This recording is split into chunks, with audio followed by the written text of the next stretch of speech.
Hi. In our earlier 3 or 4 lectures, we have discussed in detail the chemical properties of the metals. Chemical properties of the metals. Now we will move on to it is the chemical properties of non-metals. Non-metals chemical properties पाहिजे.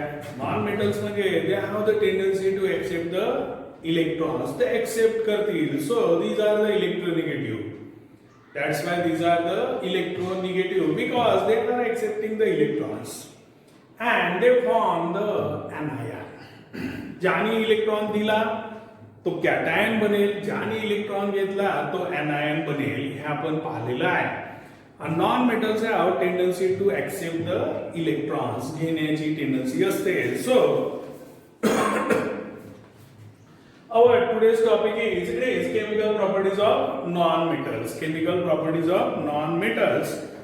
Non-metals are collection of elements having less similarity in physical and chemical properties.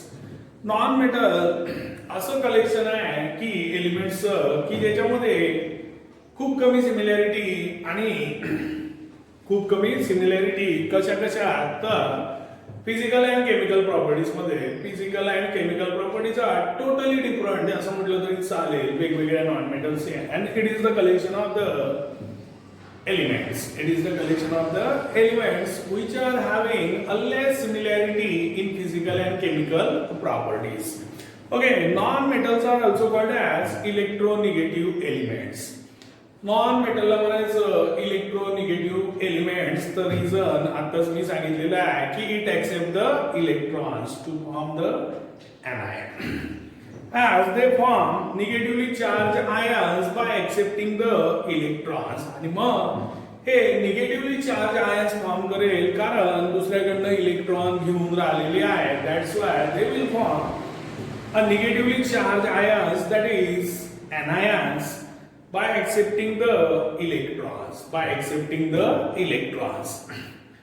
ज्याने electron दिला त्याच्यावर positive charge येईल त्याला आपण electropositive elements म्हणू आणि मग तो कॅटायन फॉर्म करेल. हा कोणाबद्दल बोलत आहे तर ज्याने इलेक्ट्रॉन दिला त्याच्याबद्दल.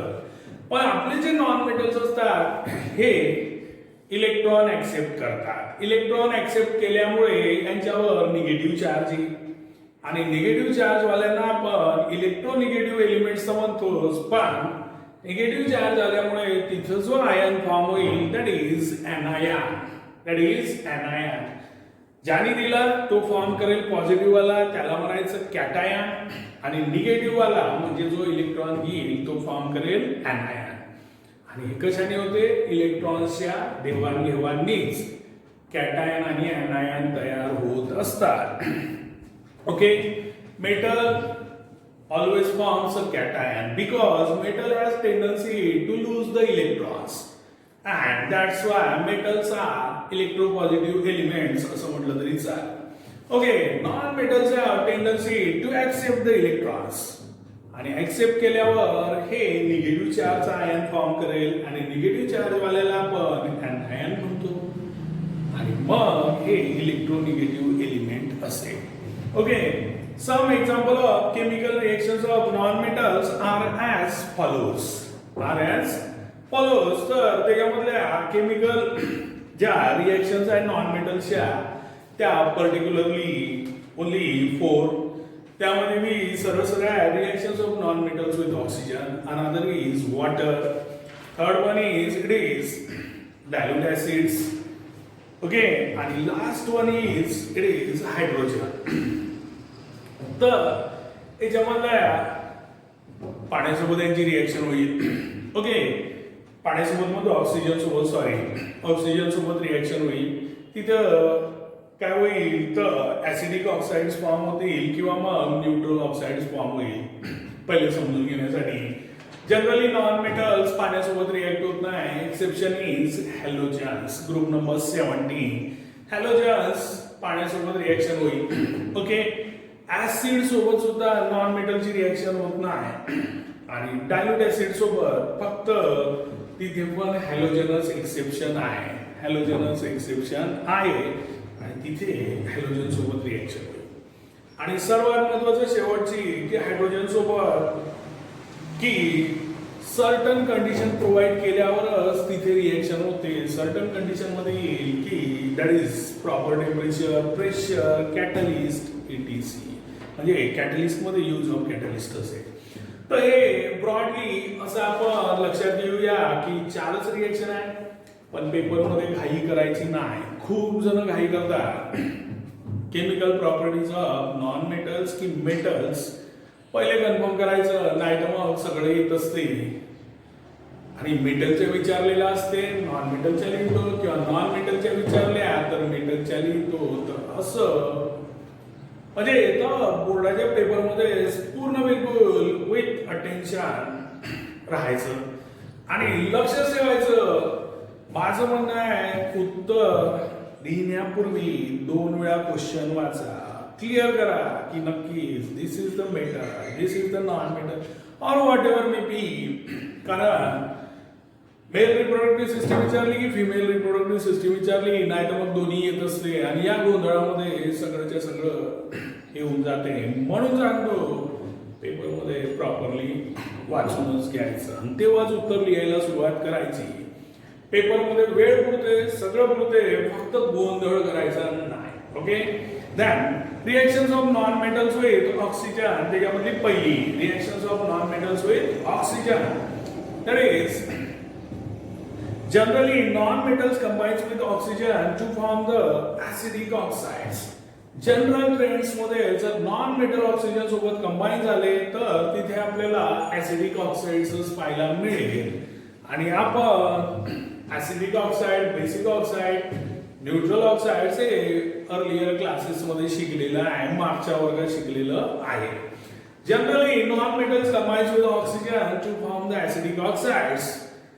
In some cases, neutral oxides are formed. In some cases, neutral oxides are formed. So it is C plus O2. आणि मग याचं जर कम्प्लीट कंबशन झालं म्हणजे पूर्ण जाळल्या गेला. कारण जेव्हा कार्बन आपण हवेत जाळतो म्हणजे ऑक्सिजन कंबाईन होईल. पण तिथं कम्प्लीट कंबशन जर झालं तर we will get a CO2. It is acidic oxide. It is acidic oxide. मागच्या वर्षी शिकलेले आहे. Then it is 2C plus O2. So here incomplete or partial combustion. It is partial. थोड्याफार प्रमाणातच कार्बन जाळल्या गेला. इथं कम्प्लीट कंबशन झालं होतं, पूर्णच्या पूर्ण जर जाळल्या गेला तर 100% we will get the CO2, that is carbon dioxide. It is acidic one. If this carbon is partially combustion or undergo partial combustion, then we will get carbon monoxide, CO, to CO. This is called as carbon monoxide. It is a neutral. It is neutral oxide. It is neutral oxide. So एकच कार्बनची reaction पण त्याच्यामधला फरक. Complete combustion झालं तर we will get the CO2. That oxide is acidic one. If this carbon undergo a partial combustion, थोड्या प्रमाणात जळाला, पूर्ण जळाला नाही तर we will get carbon monoxide. It is a neutral oxide. It is a neutral oxide. S plus O2. S plus O2 that gives SO2. It is combustion. म्हणजे याचं सल्फरचं burning. So it is acidic oxide. Sulfur dioxide is acidic oxide. So this is the very simple. It is reactions of non-metals with oxygen. खूप simple आहे. काहीच नाही आहे. आणि या reaction 6व्या वर्गापासूनच झालेल्या आहे. फक्त ही थोडीशी लक्षात ठेवायची. बाकी तर काही जणांचे फेवरेट आहे. C plus O2 that gives CO2. S plus O2 that gives SO2. तर ह्या रिएक्शन झालेल्याच आहे. Carbon is non metal, sulphur is also non metals, and it is the oxygen. So when the non-metals combines with oxygen to form the acidic oxides, sometimes it forms the neutral oxide. So this is the reactions of non-metals with oxygen. आता बघा तर reactions of non metals with water. आता water सोबतची reaction बघू. तर generally non metals do not react with water except the halogens. Halogen जर सोडले, group number 17 वाले जर सोडले, ग्रुप नंबर 17 त्याला आपण हॅलोजनचा ग्रुप म्हणतो. ओके, तर यांना जर सोडलं तर कोणतेही नॉन मेटल्स पाण्यासोबत कंबाईन होत नाही, पाण्यासोबत रिएक्ट होत नाही. So generally non metals do not react with water except the halogen.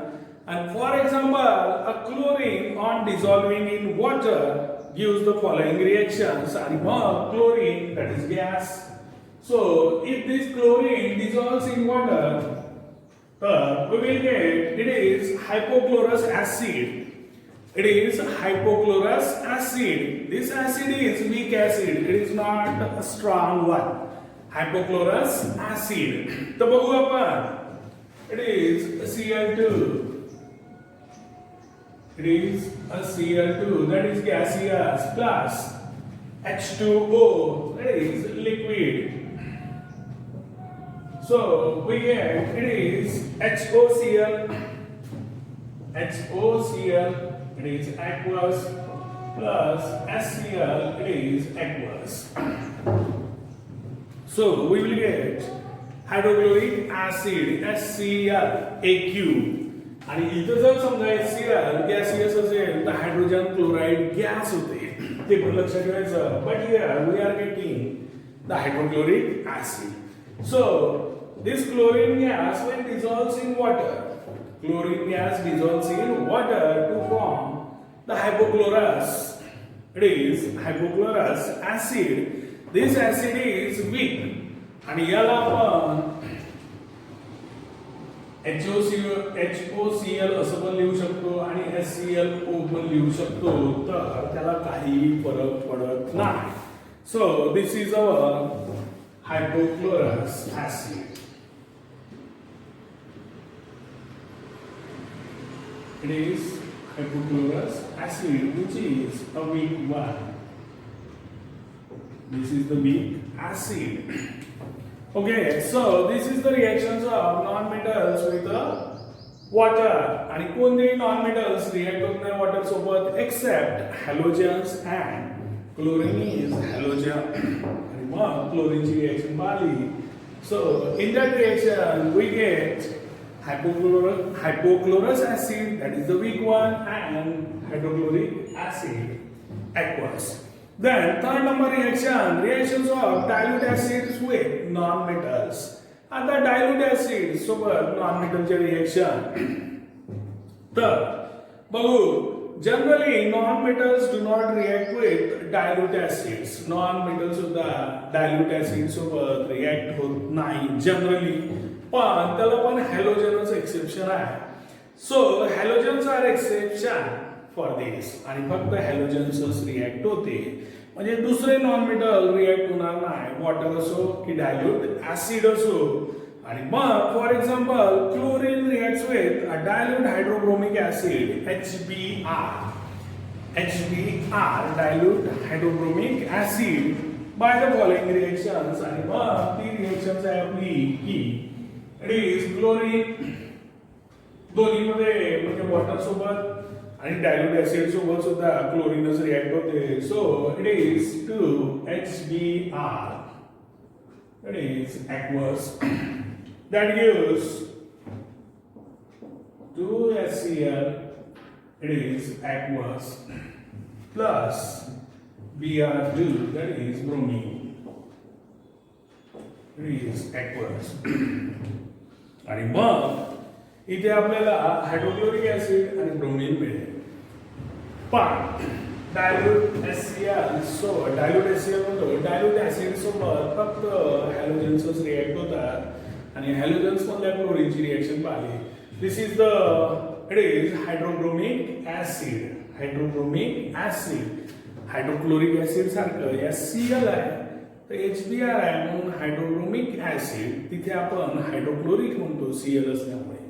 किंवा याला हायड्रोजन ब्रोमाइड सुद्धा म्हणतात. Okay, so reactions of non metals with hydrogen, reactions of non metals with hydrogen. तर बघा, non metals react with hydrogen under a certain conditions. Certain condition जर असेल तरच hydrogen non metal सोबत रिएक्ट होते. मग सर्टन कंडिशन मध्ये काय काय येते? It is a proper pressure, proper temperature. Proper temperature लागेल, प्रॉपर प्रेशरच लागेल, त्याशिवाय हायड्रोजनची नॉन मेटल सोबत रिएक्शन होणार नाही. आणि त्यासोबत use of catalyst, use of catalyst ETC.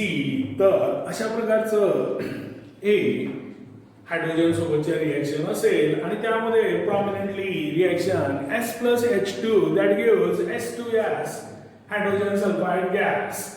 आणि त्याचा जो ओडर असते सडलेल्या अंड्यासारखा असते H2S.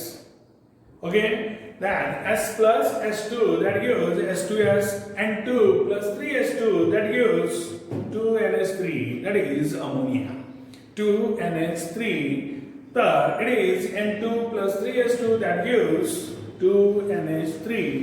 So this is the reactions of non-metals with the hydrogen. पण हायड्रोजन सोबत आपल्याला प्रॉपर कंडिशन्स असावी लागेल, सर्टन कंडिशन असावी लागेल. मग त्याच्यामध्ये सर्टन कंडिशन मध्ये काय येईल? It is proper pressures, proper temperature or use of catalyst. हे जर सगळं असेल तरच हायड्रोजन सोबत नॉन मेटलचे रिएक्शन होईल, otherwise it will not happen. Now it is use your brain power, use your brain power. Okay, in the reaction between chlorine and HBr, in the reaction between chlorine and HBr. Okay, a transformation of HBr into Br2. This HBr is transformed into the Br2. Okay, listen, takes place. Can this transformation be called oxidation? याला आपण oxidation म्हणू शकतो का? तर which is the oxidant that brings about this oxidation? पहिली गोष्ट तर yes. आणि यस का बरं? तर HBr चं ट्रान्सफॉर्मेशन Br2 होत आहे. म्हणजेच here is removal of hydrogen, removal of hydrogen. आणि ऑक्सिडेशनच्या आपण प्रायमरी स्टेज मध्ये दोन डेफिनेशन पाहिलेले आहेत. Addition of the oxygen or removal of the hydrogen is referred as oxidation. But here from HBr hydrogen is removed to transform the HBr into Br2. Okay, so here removal of hydrogen, that's why it is oxidation. The answer is yes. Answer is yes. So this transformation can be called as oxidation. And more in the reaction between HBr and chlorine, that is Cl2, HBr is oxidized to Br. This HBr is oxidized to Br. So it is oxidized. Cone HBr. Okay, HBr oxidized to Br. Okay, so here HBr is oxidized to Br, and this Cl2 is reduced to HCl. Cl2 it is reduced to HCl. या Cl मध्ये hydrogen add होऊन राहिलेला आहे, hydrogen add होऊन राहिलेला आहे. So there is a reduction. So this Cl2 is reduced to HCl. म्हणजे हा जो हायड्रोजन इथून रिमूव्ह झाला म्हणून हे ऑक्सिडेशन झालं. पण हाच हायड्रोजन इथं कंबाईन झाला क्लोरीन सोबत म्हणून मग हे रिडक्शन झालं. So this is the example of redox reaction because oxidation and reduction is happening simultaneously in these reactions. पण इथे आपल्याला हे समजून घ्यायचं आहे HBr is oxidized to Br2 and the Cl2 is reduced to HCl. Okay.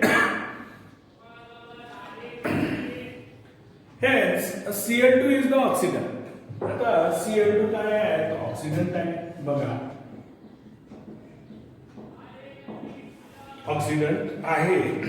आणि कसं तर बघा, the species which itself undergo reduction and causes the oxidation of another species is called as oxidant. जी स्पेसीस स्वतः reduction मध्ये जाते आणि दुसऱ्या स्पेसीस ऑक्सिडेशन घडून आणते तिला काय म्हणायचं तर oxidant. So here it is clear indication that this chlorine is oxidant. And म्हणून आपला प्रश्न होता की इथे ऑक्सिडंट कोण आहे, तर आन्सर काय आहे क्लोरीन. आणि मग रिडक्टंट तर तिथे विचारलेलं नाही, पण मी सांगून देतो the species which itself undergo oxidation. जी स्पेसीज स्वतः undergo oxidation and causes the reduction of another species, so this is called as reductant. आणि म्हणून इथे आपला HBr काय आहे, रिडक्टंट आहे. आणि हे डेफिनेशन ज्यांना पाठ असते आणि सांगितलेलं आहे ऑक्सिडंट म्हणजे काय, दुसऱ्याचं ऑक्सिडेशन घडून आणणार. दुसऱ्याचं ऑक्सिडेशन झाल्यावर आपलं रिडक्शनच होणार आहे. दुसऱ्याचं ऑक्सिडेशन घडून आणणारा त्याला ऑक्सिडंट म्हणायचं, त्याचं रिडक्शन तर होईलच. आणि रिडक्टंट म्हणजे काय तर जो दुसऱ्याचं रिडक्शन घडून आणते आणि स्वतः ऑक्सिडेशन मध्ये जाते. तर सरळ सरळ रिडक्टंट दुसऱ्याचं रिडक्शन, ऑक्सिडंट दुसऱ्याचं ऑक्सिडेशन आणि त्यासोबत त्याच्या विरुद्धवालं स्वतःचं होईल. हे जर लक्षात ठेवलं तर बरोबर येईल. So HBr is here reductant because it undergoes oxidation and causes the reduction of the another species. That's why HBr is reductant. But our question is that which is the oxidant here? That oxidant is chlorine because it causes the oxidation of another species and itself undergo reductions. So this is from the use your brain power. Next time we will see the ionic compounds. Till then, bye.